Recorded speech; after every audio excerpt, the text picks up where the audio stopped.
Okay, good evening.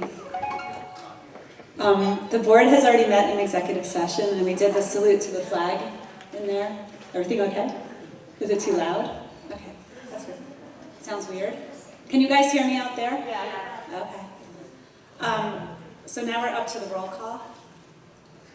You're going to need this one. Okay. Yes, I'll stand as the board secretary. Mr. Byrne? Here. Ms. Schaefer? Here. Mr. Salmon? Here. Ms. White? Here. Ms. Gray? Here? Ms. McEwen? Here. Ms. Richmond? Here. Ms. Horn? Here. Ms. Forge? Here. Mr. Markarian? Here. Ms. Fox? Here. Madam President? Thank you. Yeah, it is a lot louder, even near you. Okay, I just want to draw your attention to the statement of public notice in your agenda. There are 2 times in the meeting when we welcome public input. The first is the public comment on agenda items, when you may speak or ask questions about anything that's on the agenda or in the presentation. And then later in the meeting, there's public comment on non-agenda items where you can comment on anything that you want to. I also wanted to point out that the meeting is being recorded. Okay. So, oh wow, we're already up to our student representative, Jimmy.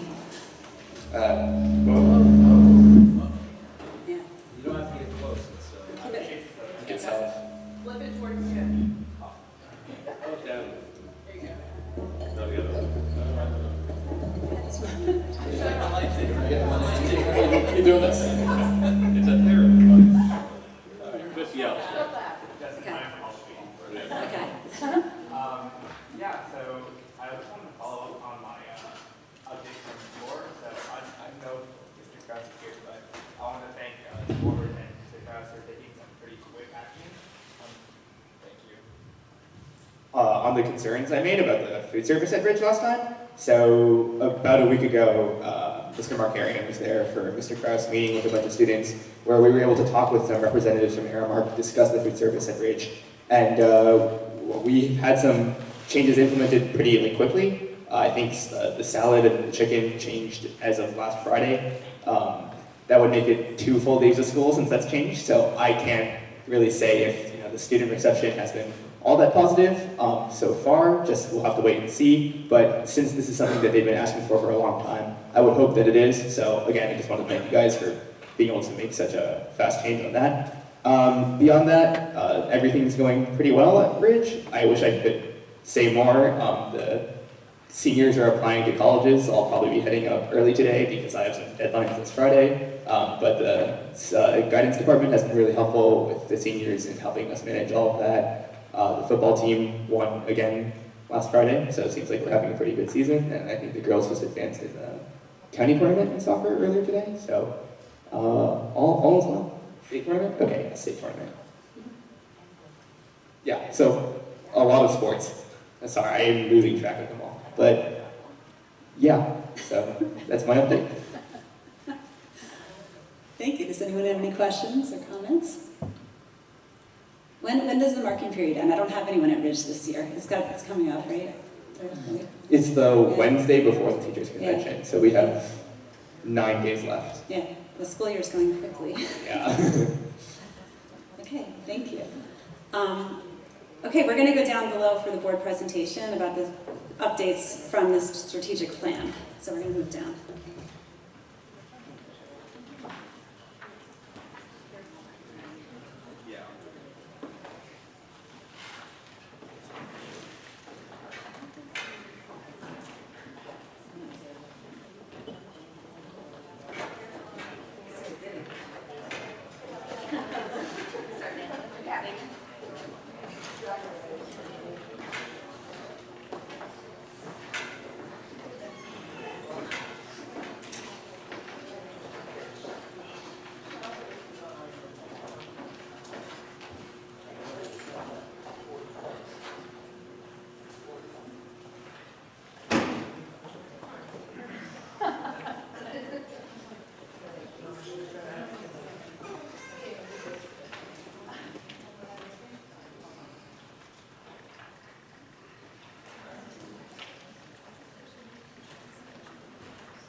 Good evening, everyone. So, my name is Nick Markarian. I'm the superintendent, and I have the privilege of being here with some of my colleagues that you can see listed on this first slide here. Our assistant superintendent, Ms. Fox, is here. Our assistant superintendent, Mr. Seid, is here. Our director of athletics, Mr. Shello, is here. I also see our director of school counseling, Ms. Smith, is here as well. So, thank you. We've got a little tandem team going here to present to you tonight a update on our strategic plan and how things are going with respect to certain aspects of what we have been working on. It's certainly not all things that we've been working on, but it is some of what we have been working on. So just a couple notes for tonight. We are at William Adams Middle School. I'm sure you know that because you found yourself here this evening. We're not at Ridge High School, so we are kind of traveling. You can see our furniture has been shuffled around. And whenever that happens, we do silly things like lose Ms. Korn's nameplate. Ms. Korn, I apologize, we've lost your nameplate. And please forgive the little piece of paper that was stuck in there as a result of our traveling road show. Mr. Gao, he left. I'm sorry that he had the metal chair. We will seek to travel better in the future. With that said, we want to get going here. And since I was handed this tool, I guess this means that I'm starting. Okay, thank you. So, one of our district goals, which certainly became a very clear area for us to work in when we did our strategic plan, was this district goal to strengthen the ability of the staff to promote social, emotional, health, and well-being outcomes through staff development. So, we have with us Mr. Seid, who works very hard on the issue of staff development and our professional team. So with that said, he's going to take this piece of the presentation. Mr. Seid. Thank you, Mr. Markarian. Nice to be here tonight. I haven't had a chance to speak to the public in a while, actually. It's been a while. So one of the things that we've been hearing from staff really over the last couple of years, and this has kind of been an organic discussion, is the idea of social emotional learning. And it really started with staff members approaching members of the administration and asking them if they would support the concept of mindfulness. And so this was really 5 or 6 years ago, we were hearing this from staff. And at that time, I must admit there was some hesitation and there was a bit of confusion around what that was and how that would fit into schools. It has since become quite the buzzword in education. You now see it at a lot of conferences that you attend. We were just at school boards last week. I saw a number of workshops around this idea of mindfulness. So it's not that foreign of an idea, but back then it was relatively new concept. So one of the things that we said to staff 5 or 6 years ago was, why don't we look to offer some training on this idea of mindfulness and how it can help teachers not only help with their own stress management, organization, anxiety, but also perhaps start to bring in some mindfulness practices to class. And so we thought the vehicle to do this is our staff college program. And so some of you might be familiar with this, but I don't know if all of the members of the public are familiar with staff college. So I just wanted to take a moment to speak about this because this is the primary vehicle for professional development in our district. It has been that way for as long as I've been in the district. It's been 15 years and this predates me now. But this was a unique program. I think we've got a lot of districts now who have modeled their PD after Staff College. Staff College is a homegrown professional development academy. It's taught by administrators, teachers, and other specialists in the district. And the primary goal of it is to help foster professional development for staff either in the summer or after school. These are the only times that it's offered. So the key in Staff College is that it's not offered during the day, so that staff are giving their own time, some of it's contractual, to the Staff College program. And we have many staff members that go above and beyond the contractual obligation and take more Staff College courses. The Staff College program has always been managed in my office. We approve the courses in my office, and then what we do is we put together a bulletin, much like you would see, well, at a college level, maybe a community college, because we're not putting together as many courses as a college, but we do run in any given year about 100 Staff College classes over the summer, fall, winter, and spring, around 100 classes. And this idea of mindfulness was really one of the first social emotional learning concepts or topics that we started to offer for staff.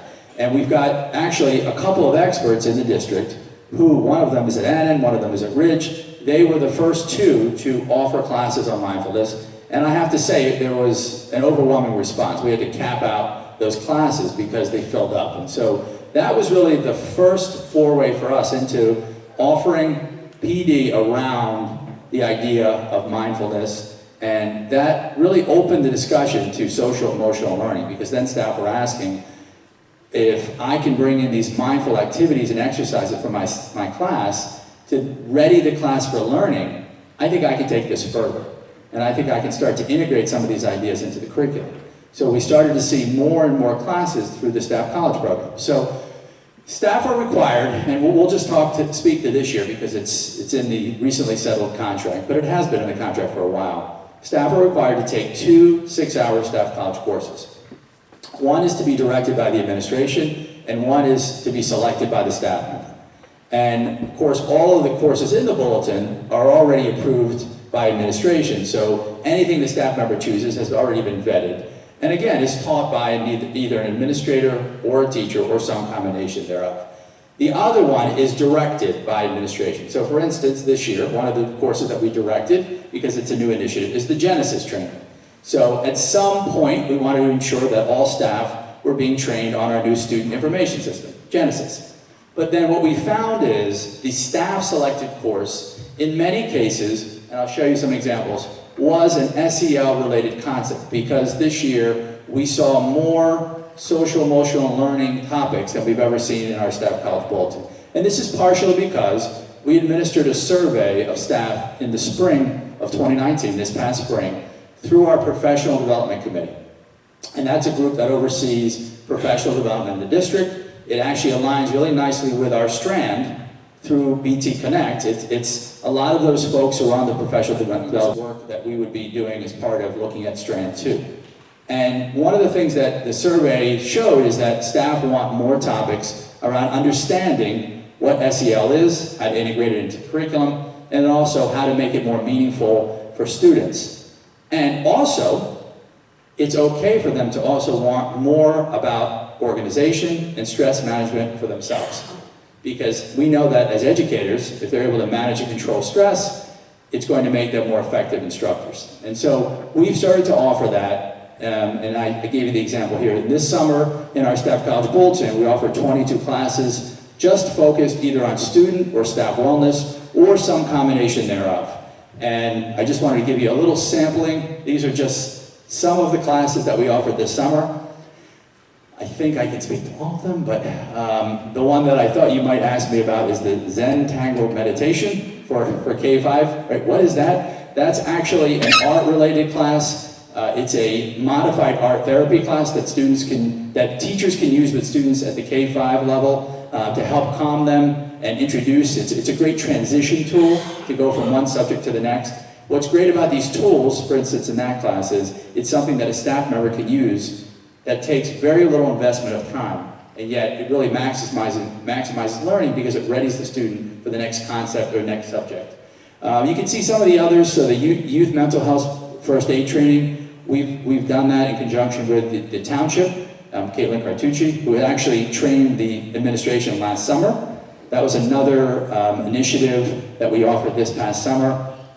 And then, I won't go through all of them, but a very common way to impart some knowledge is the book talks. So that book talk, Promoting Social and Emotional Learning, that was well enrolled, probably something that we will take a look at because it was a well-received book. I got a lot of feedback about it. Why can't the district use that in more staff college courses? To which I said, we can. And so the nice thing about staff college is it's interest-based, but it obviously has to be something that supports our district goal. And that's why I'm sharing that. Of the staff college bulletin courses we offered this summer, about a third of them were just on SEL.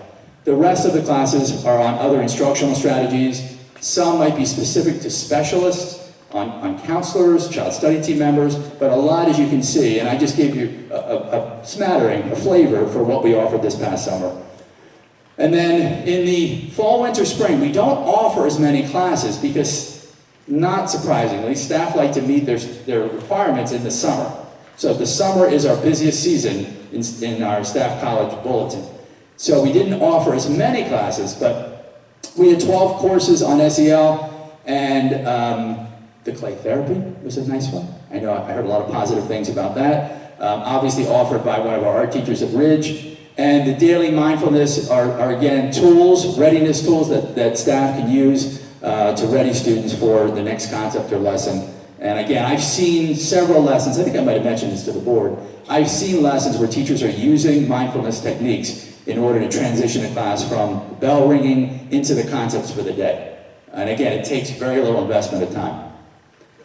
And then the other vehicle that we're using besides Staff College for SEL and to support this district goal is our district in-service days. And as many of you know, because there's been a discussion of the district calendar, we modified the district calendar so that there are now 4 early dismissals, so that during that early dismissal time, we can offer our staff professional development. And in the past, that time was used on strictly curricular topics, or it was focused much more on curriculum alone, what you would consider the traditional curriculum. But this year, you can see that we've moved a bit away from that, not to say that we've moved completely away, because there are other opportunities for that traditional training. But you can see we talked about, for instance, the tiered systems of support that I know the board heard about last year from Ms. Vitale and the special education department. But again, strategies that could be used not just for special education students. We had a IRNS 504 training. We've got SEL Part 1 and Part 2, because the big question for staff this year was, what is it? What is SEL? And how can I make it work in my class? How will it benefit my students? So we've spent some time on that as well this year. And what I really wanted to spend the last moment here is just to highlight a particular in-service day, since it's the next one. We've got one coming up on November 6th, next week, and I just want to give some kudos. I know it's hard to see, but I want to give kudos to Stephanie Smith for putting this together, because this was something that we offered last year for secondary staff. We did a wellness fair, and this is something that I'd actually seen this. I attended a workshop last year at school boards on this from a BA in another town who was talking about the benefit of offering a wellness fair for staff. And what we did last year was we offered it for 6 to 12 staff. But because of logistics, we just couldn't do it for the K-5 staff. But we made a promise that we would honor and make sure that we honored them as well with this opportunity. And what we've done, and what Stephanie's done, I know she's had help from Kiara, I know PDC weighed in on this a little bit, is put together a program for them on, what is it, next Wednesday actually, where they're going to be able to attend a general session, which really speaks a lot to mindfulness and also offering strategies for their own lives and how to stress and organize themselves. But then they're going to get to choose breakout sessions around various topics, again, around this idea of stress management, Reiki, yoga, a lot of stress management tools that either they can use for themselves, or there's other strategies for themselves or for students. But what I also like is they're doing a panel discussion where and this I thought was kind of neat, because you did this past in-service day, where they're going to have teachers up on the stage in an Ellen show format, right? Or pick your talk show. And what they're going to be doing is our instructional coach is going to be talking to them about specific tools that they use around SEL. Because teachers want specifics. How are you using it? What does it look like? How can I use this in my class? So we're going to have teachers up on the stage being interviewed by a colleague, our instructional coach. And so again, we're trying to mix in some of that with a general session, and then we're going to have specific breakout sessions that they can choose. And that is, again, to make sure that we do something similar to what we did with the 6 to 12 staff. And again, a lot of this came through PDC last year when we conducted that survey on professional development and what the staff wanted to see. And now I'll turn it over to Ms. Fox.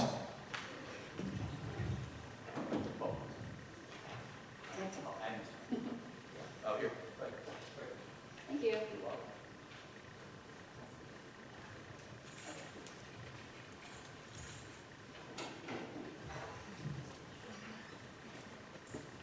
Okay, so Ms. Fox and I have been kind of working a lot on the next few slides we're going to show you with respect to the strategic plan, and one of the goals or strands that came out of the strategic plan was to work on communication.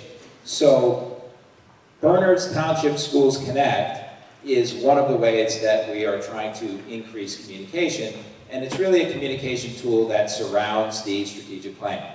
So it's made up of a couple of components, and it really comes down to two formats. One format is a town hall type meeting.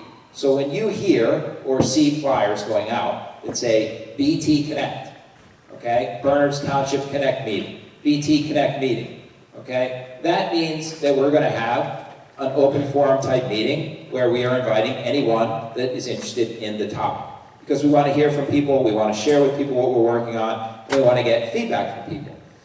People being staff, board members, community members, parents, administrators, anybody who wants to come and talk about the topic. We have amended our Board of Education meeting schedule to actually include anytime we have a BT Connect meeting. Not because it's a Board of Ed meeting, it's not a Board of Ed meeting. However, the law requires that if there's the possibility that you might have a quorum of board members present, you need to advertise it as a public meeting. I don't know if our board members are all going to be able to come to all the BT Connect meetings, and I told them, please don't feel like you have to because you come to a lot of meetings. But just in case they do, we wanted to add that to the schedule. If we get more than 4 board members, great. If we don't, that's fine. No worries, I promise. So, BT Connect means we just want to get together and share with you and hear from you. So when you hear about a BT Connect meeting, that is what that is all about. Now, as part of this communication effort, we have a communication council, which is a designated group of folks that are collecting all the information that comes out of our Connect meetings, processes it, and puts it out to folks in the community at large, in the school system at large, through a newsletter. And our goal is to do 4 newsletters a year. All right, Ms. Fox was kind enough to get that first one done with the help of a lot of her staff. They worked on a lot of program communication when they put that first newsletter out. So, Communication Council processes the BT Connect meetings, turns it into newsletter, communicates it out. BT Connect means, hey, let's get together and talk about a particular topic. Okay? Let's get over you. All right. So just to dive in a little bit to the 2 parts. This is a diagram of the Communication Council, the more formal body that is really replacing the former District Curriculum Committee, going back several years. We sort of resurrected that, but relaunched it in a new way. So there are representatives from every building, teachers, students from the high school, teachers, administrators, and parents, who will come together 4 times a year to do what Mr. Markarian just described, right? Process the results of those open town hall meetings, hear about our progress on the different initiatives we're working on, and get the members of this council, this communication council's feedback as well.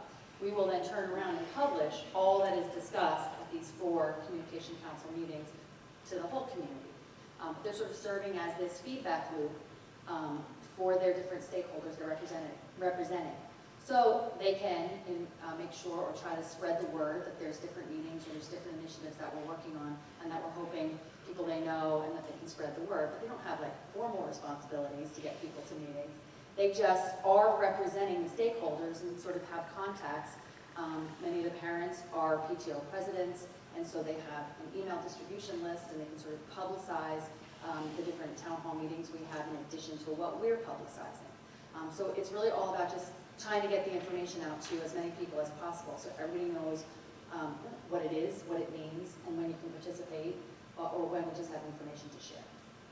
Right, and so you can see in the green, that represents the strands of our strategic plan, right? So that 4th strand about communication and collaboration, that's what BT Connect and the Communication Council is all about. Of course, we have lots of other communication efforts going on. I'm working on a postcard. I think I joked with you at the last board meeting. It'll be the only piece of actual paper you get from the school district, at least that the board often sends out.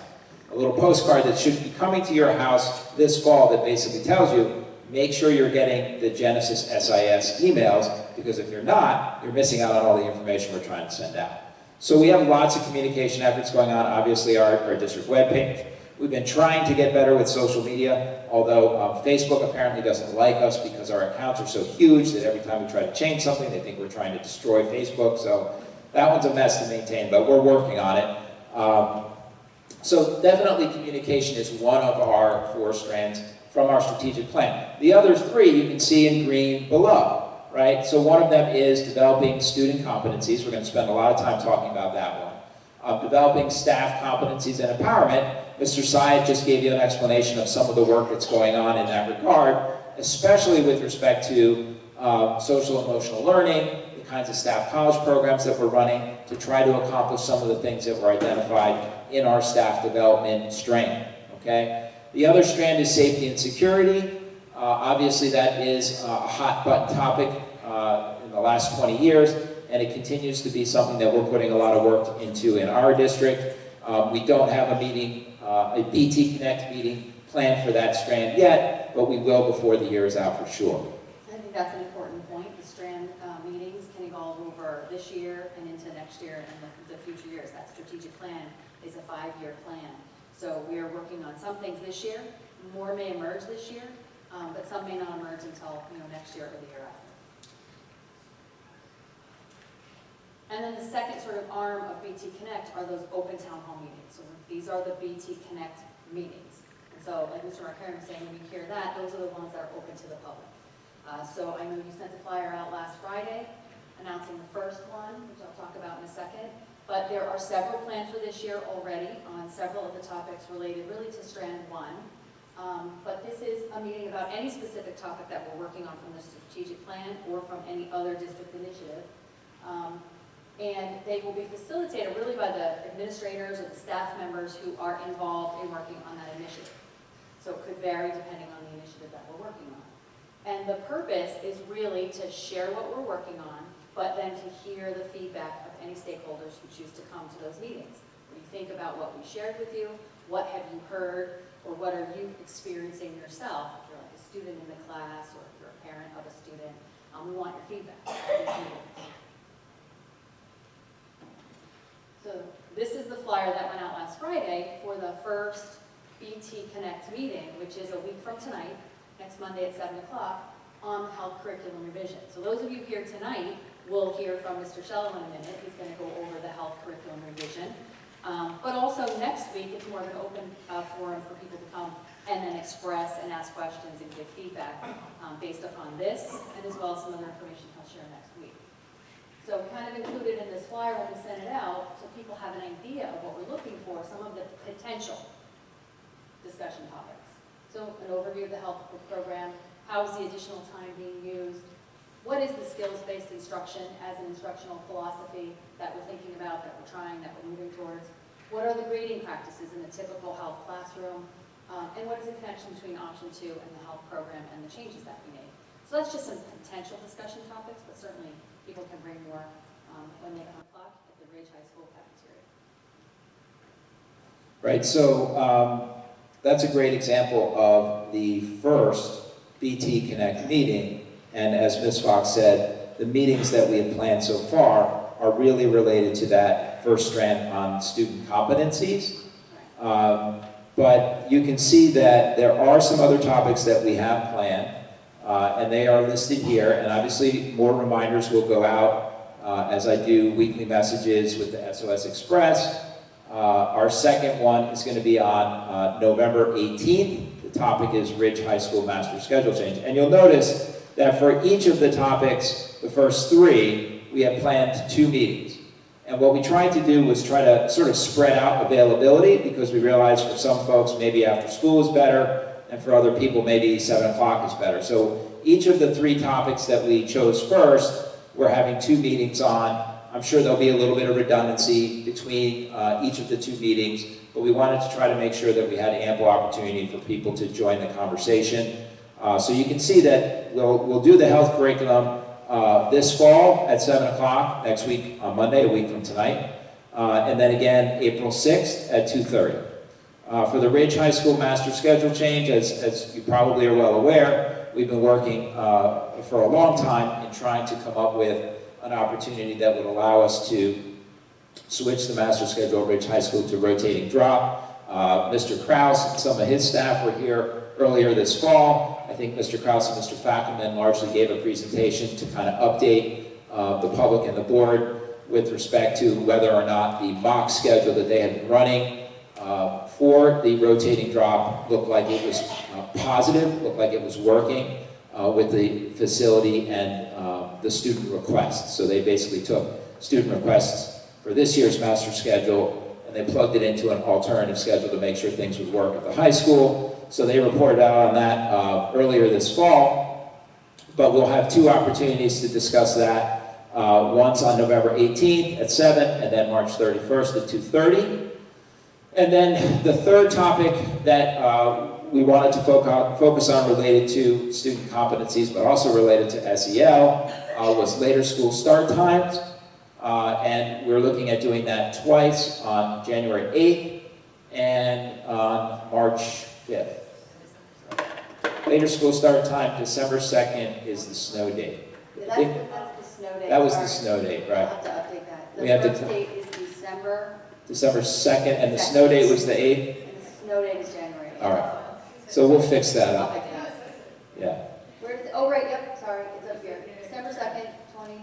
Right, and snow date, January. just gotta get the snow, like, get the snow to come down one line. Sorry about that. All right, and then we are running some parent academy classes. This is not something that's new to the district.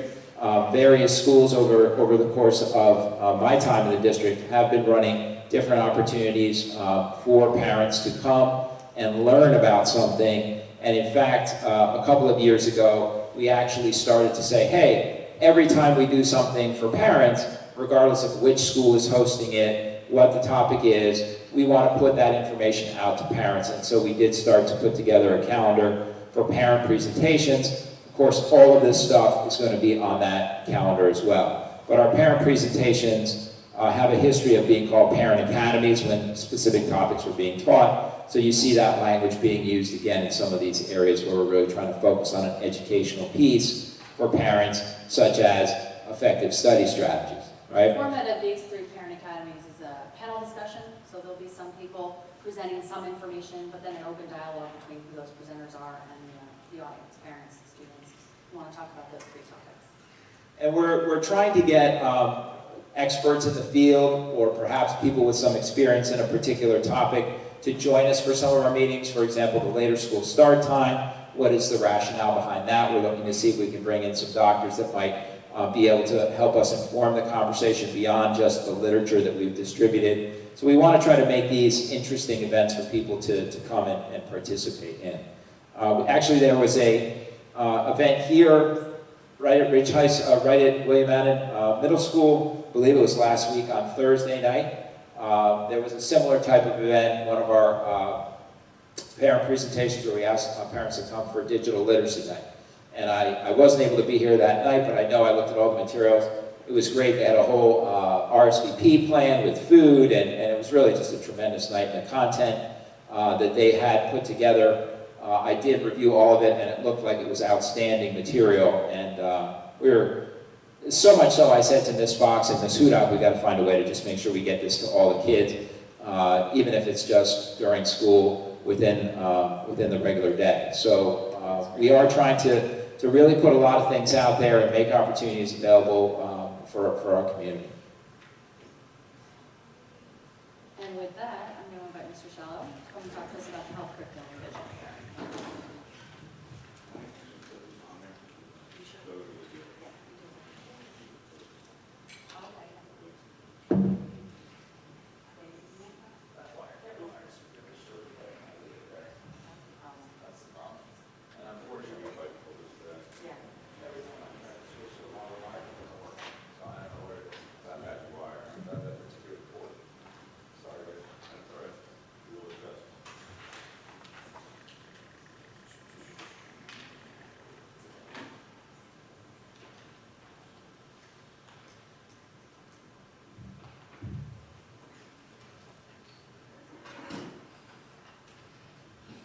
So good evening, and it's my pleasure to be here to present some of the research and the work we've done in the past year or so, or probably less than the past 8 months or so since last January.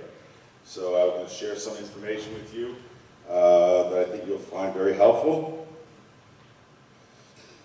All right, my objectives this evening, one is a follow-up from our board presentation done last January, highlighting changes in the health program that have been done since that time. To provide an overview of the review process that has been ongoing over recent years, to also provide an overview of the high school health curriculum as it stands presently, to give you a look into some classroom activities, and to provide information on further review plans. As you see here, we've done, over the number of years, quite a few projects in our health program, not just at the high school or at William Manning Middle School, but also at the elementary level as well. These are generally formal reviews that are done on specific schedules, as well as more informal reviews when things come up in our society, whether it's locally in our community here or nationwide or worldwide, that needs to be addressed. As one thing is, as you'll see, is the health curriculum is ever changing as things come about in our societies. So some of the recent developments in health education. About 5 years ago, we did a review and rewrite of the curriculum concerning alcohol, tobacco, and other drugs, ATOD.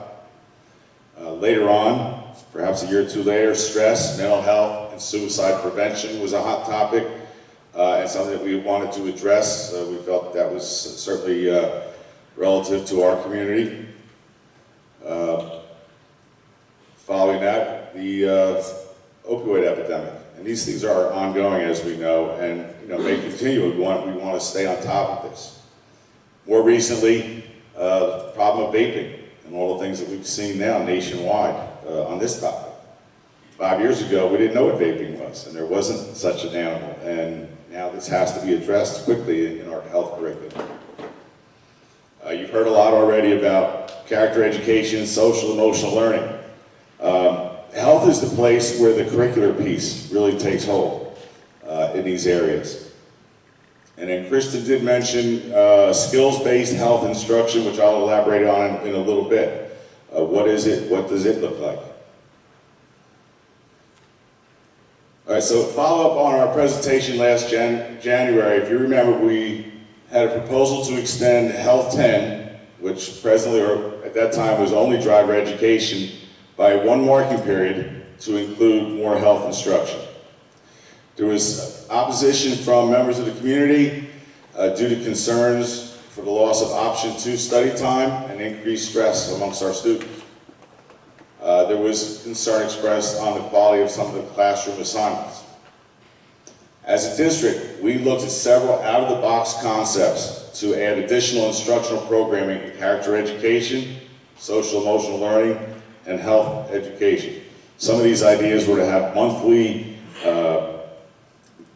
class meetings and things where information could be presented. Ultimately, we decided to go the way that we have gone, which was to extend driver education for 3 additional weeks, which actually will be starting right after the teacher convention that Monday.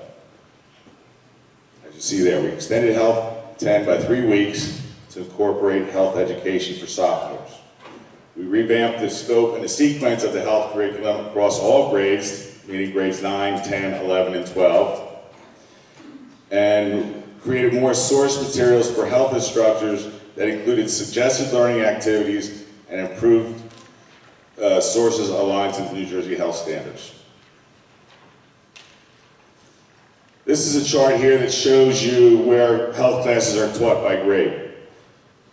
Prior to this year, we operated strictly on the 4 marking period schedule, as all classes do. And our freshmen had mandatory project adventure in the 1st marking period and Health 9 in the 4th marking period. Sophomores had driver education in the 1st marking period of their sophomore year, did not receive any health again until Health 11 in the third marking period of their junior year. So they actually were going for a almost 2-year period without any educational done strictly in the area of health. Driver education being separate. So now, as you see, it's more or less, 5 units during the course of the year for health, so that driver education in the sophomore year is a 9-week course, and we've added a 3-week course in Health 10, and that gives us an opportunity to, first of all, give some health instruction in that time between the 2-year break, but also has allowed us to remove some topics from other grade levels to give us more time to study and address those topics. And I'll explain that going ahead a little bit. Everybody okay with that? Yeah, okay. All right, so here's your curricular topics by grade, and this is all available. You can view this on the Atlas Rubicon on our district website. Most of these units, and I won't read through all of them, but are approximately 1 week to a week and a half in length. So an example you see in grade 10, the 3-week unit is going to be pretty much drug and alcohol for 1 week.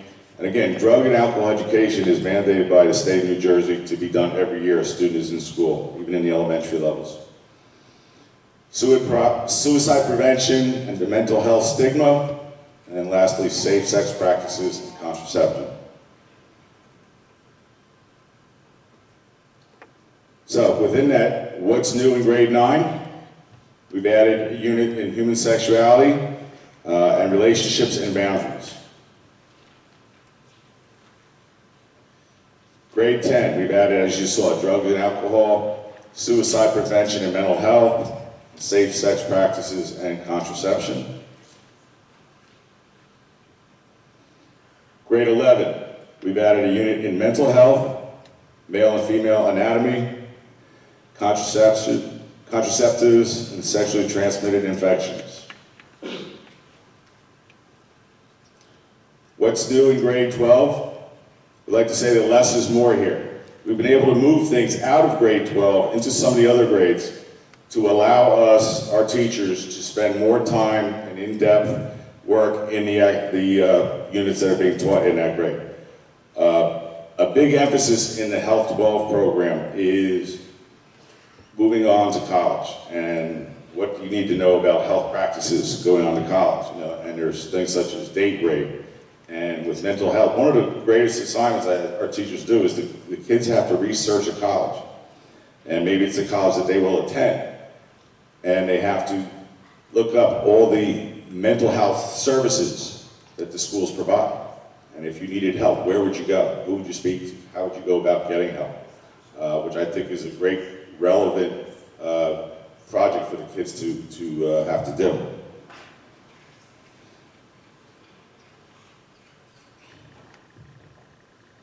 Where do the students' assistant counselors fit in with our health education program? Both at Ridge High School and William Annan Middle School, we have student assistance counselors on staff. SACs, as they're commonly called, routinely visit the health classes to share the information below with students. At Annan, they go in and teach the suicide prevention lessons through a program which is research-based called SOS, the Signs of Suicide.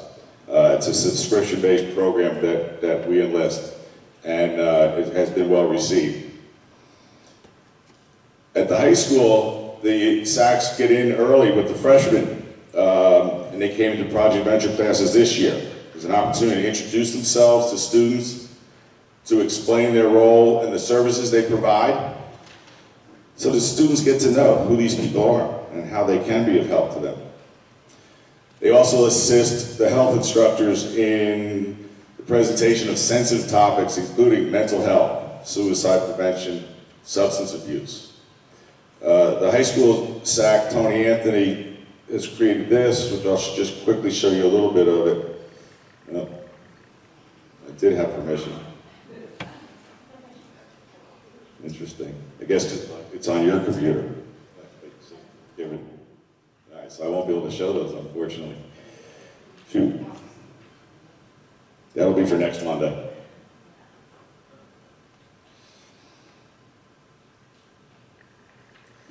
Skills-based health instruction. A year ago, I had never heard of this. And what is it? And to some degree, it's some things that are good health teachers are doing in classes, but it's more defined. And it's the idea of not just learning material, memorizing, gaining knowledge, what have you, but develop new skills to make good, healthy decisions.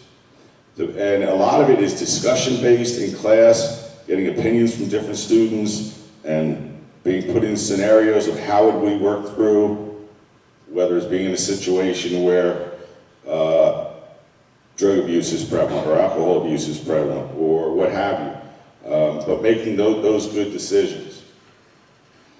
So it's a highly active, student-active lesson style, as opposed to straight lecture, looking at a PowerPoint like you're doing right now, but you would be actually involved in doing things either individually or in groups of students. All right, so skills-based health instruction has these 8 areas. The first is their core concepts. It's understanding and using factual information to build health knowledge. And they use the key term factual because we can Google anything, but are our sources reliable? Are they accurate? And it's good to know these things. What's the difference between whatever somebody wrote and an actual professional piece of information? Analyzing influences, things like the media. What is the impact on that? Accessing resources, finding the most reliable and valid resources. Interpersonal communication, being able to relate to one another, not with the cell phone, but actual conversation and discussion. Decision making, how do we go about making good decisions about our health and our health practices? Goal setting, practicing health advancing behaviors, and advocacy, being able to self-advocate and to advocate for the greater good. Character education is also being entwined into our health program. I think all of you who've had students in elementary school know these 6 pillars. We've not had a lot of formal character education instruction done at the high school level, but this is something that we're looking to implement into the health program as well. Social emotional learning, we've talked about already. And I think the key here, we know these are the five areas, but it is curricular and it's cultural. What is the culture within the school, among staff, teachers, students, administration, and then again, the curricular piece, that's what occurs in our health classes.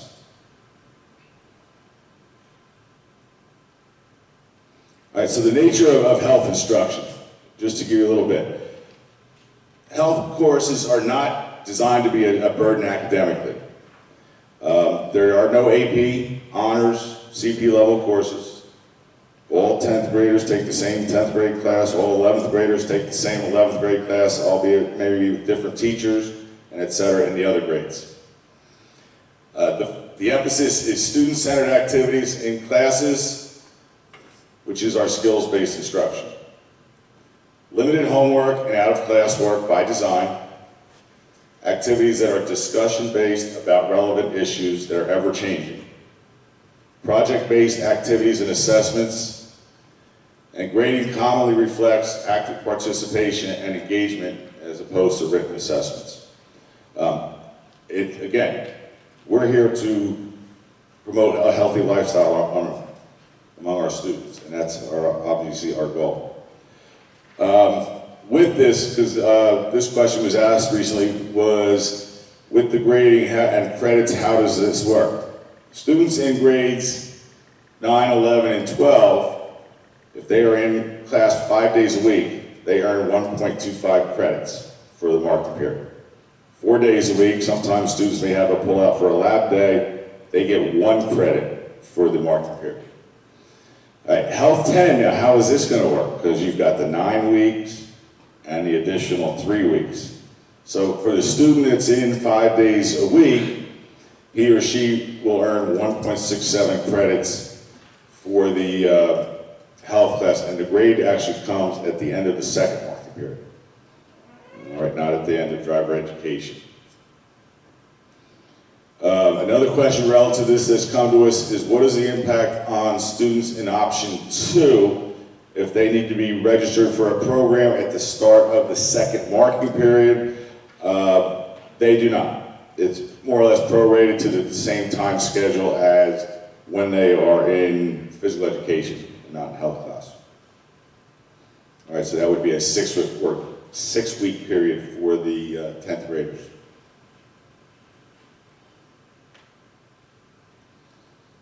All right, again, I won't be able to open these, unfortunately, and I apologize for that. You think?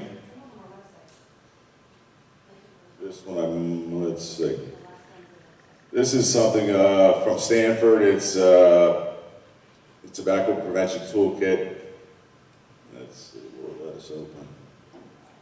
Yep, here you go. This is just a resource, and look at all this information that comes out of Stanford. There are lesson plans and things that teachers can use, great information to access. You know, and the overall program, where you can actually go in here and download the whole program, is called Positive Youth Development, which is a great resource for our teachers. This isn't our curriculum, but it's a resource they can go to get information and ideas to use in their lessons.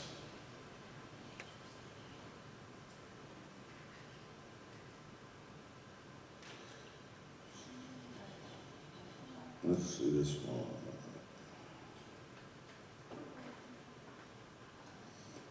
All right, this is a simple little worksheet that students would work on, making decisions about drugs and alcohol.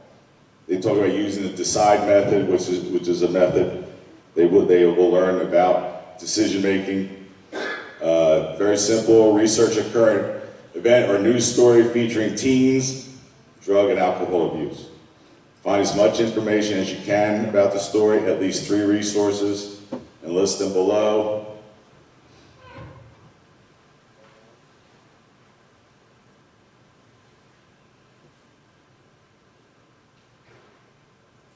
Obviously, they will summarize that in writing, analyze how decisions are being made about the drugs and alcohol.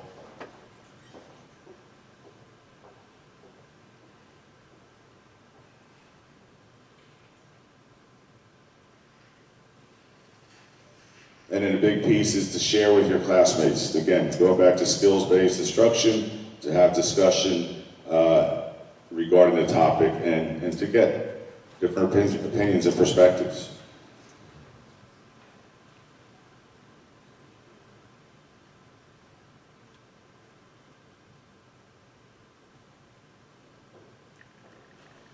There's also some sample learning activities that you can see, and again, this will be up on the district website by tomorrow, I believe, right?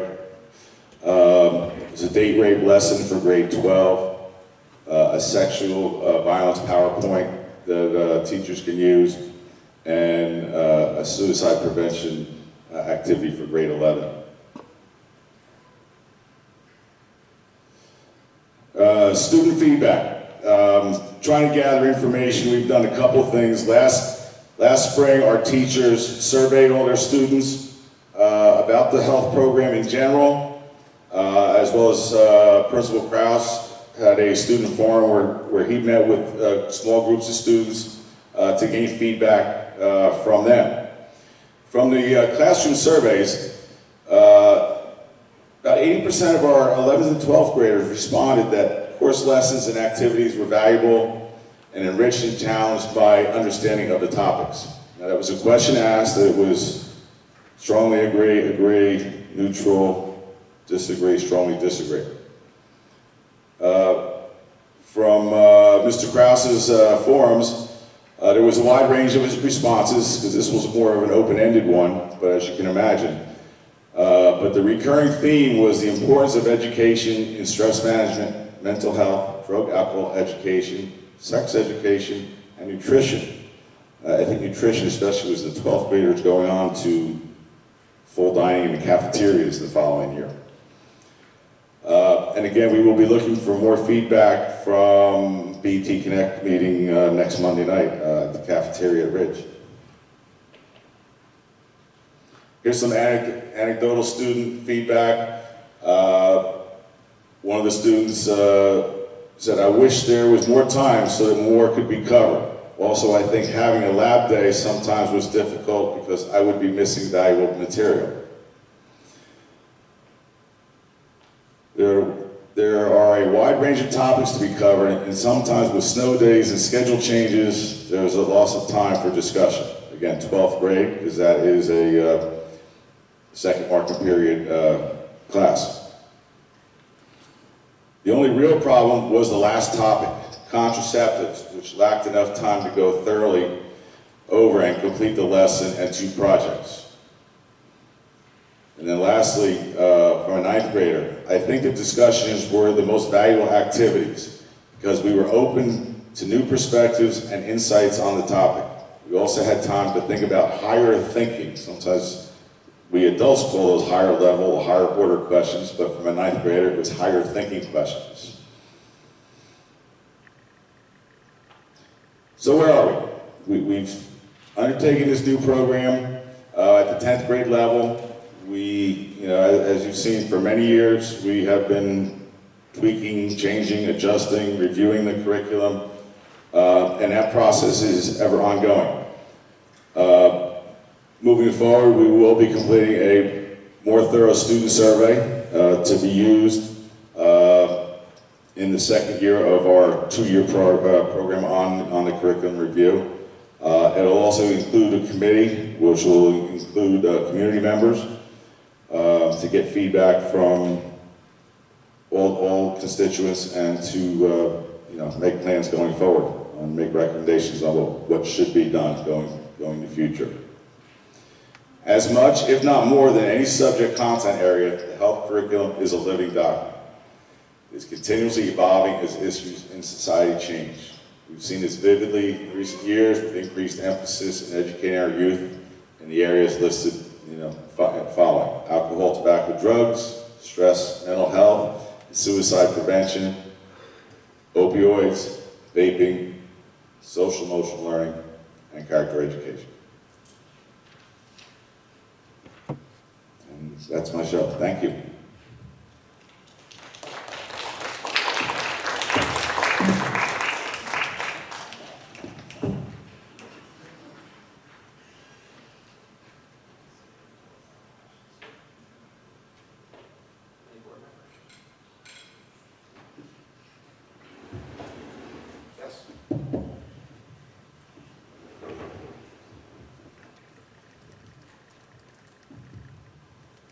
I'm just wondering, for the option 2 3-week difference, the members of the community that provide the off-site PE opportunities, and I'm thinking of the YMCA in particular, they're managing a lot of students. Does the YMCA know that they can expect a bunch of sophomores coming 3 weeks late, and will that be pleasantly received?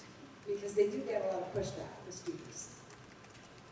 I haven't spoken with the YMCA, so I wasn't really aware that they set their schedules according to our markers. Well, the students have to come in with their sheet, and they have to be signed in, like say they take a spin class. The spin teacher collects the paper at the beginning of the class, and then the student doesn't receive it back signed until the end of the class, so that they're not leaving early or anything like that. But they're expecting, they know when the marking period begins and what group of students will be coming in. We can make that information available to the YMCA people. I haven't had that conversation with them. I think it would be helpful, and I'm using YMCA because it's around the corner and a lot of members of the community obviously are members. But there may be other opportunities for off-site PE that fall into that category of having an awareness of our marking periods. Okay. Sure, we can do that. We can probably produce a form to show that. So maybe it was in some of the clickable links that weren't clickable, but on the slides about the skills-based health instruction, you give us an outline of what it is, and it states that especially, skills-based health instruction, maintain a healthy lifestyle and developing skills. Can you give an example of one of the lessons that's more talking about developing skills on the health curriculum as the new approach as opposed to discussions? Well, I think discussion is a big part of it, that you would have discussions, you probably could do some things with some role playing as well. Refusal skills, putting kids in a situation where they might act, okay, you're in a situation, how would you demonstrate refusal skills to extricate yourself from a potentially harmful situation?